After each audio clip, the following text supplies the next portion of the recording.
Bonjour à tous, on commence ce tour de la presse sportive par la 12e journée de Ligue 1 et la victoire de l'Olympique de Marseille, hier 2-1 contre Lille. Pour le quotidien local La Provence, les hommes d'André Villas-Boas sont des revenants. Après les 2 claques contre Paris et Monaco cette semaine, ils ont retrouvé leur mordant et sont repartis de l'avant. Les voilà désormais 4e à 1 point de la 2e place, avant le choc contre Lyon la semaine prochaine. Hier soir également, Amiens a battu Brest 1-0 grâce à Otero. Et comme l'écrit le Courrier Picard, ce succès fait du bien aux Amiénois, désormais 10e. En revanche, ça va mal pour Metz, encore accroché à domicile par Montpellier 2 partout, alors que les Grenats menaient 2-0. Sale temps donc pour les Mosellans, qui restent 19e comme l'écrit le Républicain lorrain. Sale temps également pour le FC Barcelone en Espagne. Les Blaugrana ont été balayés sur la pelouse de l'Evente hier après-midi sur le score de 3-1. Pour le quotidien de Valence super déporté, les banlieusards valencians ont été brutales avec les leaders de la Liga. Menés 1-0, ils ont inscrit 3 buts en 7 minutes pour renverser les Catalans. Évidemment, la presse espagnole se déchaîne ce matin. À quoi jouez-vous ? Se demande Sport, qui estime que les coéquipiers de Piqué ont dormi sur la pelouse de l'Evente hier. Ils ont même baissé les bras en deuxième mi-temps.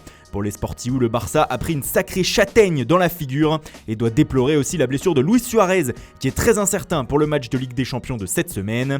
Des critiques qui dépassent les frontières. En République tchèque, le journal Nedelni Sport écrit qu'il y avait Messi et rien autour de lui.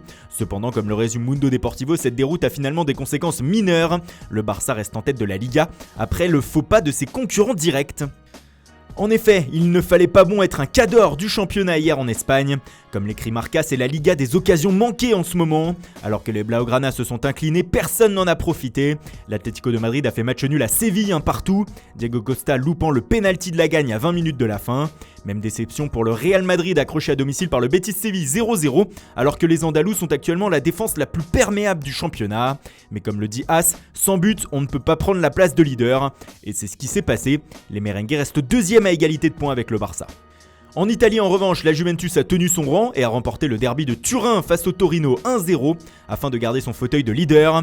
Hier, le sauveur s'est appelé Matthijs de Ligt qui a fusillé de près Sirigu pour offrir la victoire aux siens. Le Golden Boy 2018 a inscrit un but en or pour son équipe, comme l'écrit le quotidien Tuttosport, malgré un très bon match du Toro. De Ligt a été parfait pour la Gazzetta dello Sport et il le fallait, car dans le même temps, Romelu Lukaku pour l'Inter a été géant. Dans ce tête-à-tête qui passionne l'Italie, l'attaquant belge a inscrit un doublé à Bologne en 15 minutes afin de porter les siens vers la victoire. Un doublé qui fait les gros titres en Belgique où la dernière heure rapporte que Lukaku, avec ses 7e et 8e buts en Serie A, a égalé un certain Ronaldo. En 1997-98, lors de son arrivée à l'Inter, le Brésilien avait inscrit le même nombre de buts en 11 matchs, comme Lukaku donc, qui démarre très fort. En revanche, son ancien club Manchester United continue de s'enfoncer dans la crise. Les Red Devils ont été encore battus hier à Bournemouth 1-0. Une nouvelle défaite pour les Mancuniens déjà loin des premières places et donc de Manchester City. Les Sky Blues se sont imposés au forceps contre Southampton 2-1 grâce à une réalisation de Kyle Walker en fin de match. L'Anglais est au pays des merveilles ce matin pour le Manchester Evening News. Mais ce succès n'est pas suffisant pour revenir sur Liverpool.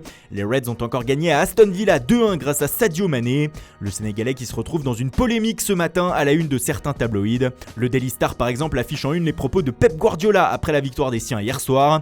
Le technicien espagnol a estimé que Mané savait tout faire. Parfois il a le talent pour marquer des buts incroyables à la dernière minute, parfois il plonge à lâcher Guardiola. Une manière de faire comprendre que Mané avait tenté d'obtenir un penalty contre Villa en accentuant sa chute. Surtout il a lancé de manière officielle le choc de dimanche prochain entre Liverpool et Manchester City. Le Mirror aussi affiche les propos de Guardiola en une ce matin, mais le tabloïd anglais parle aussi un peu de mercato, et le quotidien se prépare à un duel entre Manchester United et Liverpool sur les prochains marchés des transferts au sujet de Timo Werner. Les Red Devils seraient même prêts à passer à l'action pour tenter de s'offrir le buteur allemand de Leipzig, ceci afin d'enfin trouver un remplaçant à Romelu Lukaku parti cet été. Et pour finir sur le mercato, sachez que selon The Times, Arsenal serait entré en contact récemment avec José Mourinho. Encore tenu en échec un partout hier par Wolverhampton, les Gunners sont en difficulté et Unai Emery est menacé. Le technicien portugais qui voudrait revenir en Première Ligue serait donc dans la shortlist des Londoniens. Voilà, c'est tout pour aujourd'hui. Merci pour votre fidélité, bonne journée à tous et rendez-vous dès demain matin pour une nouvelle revue de presse.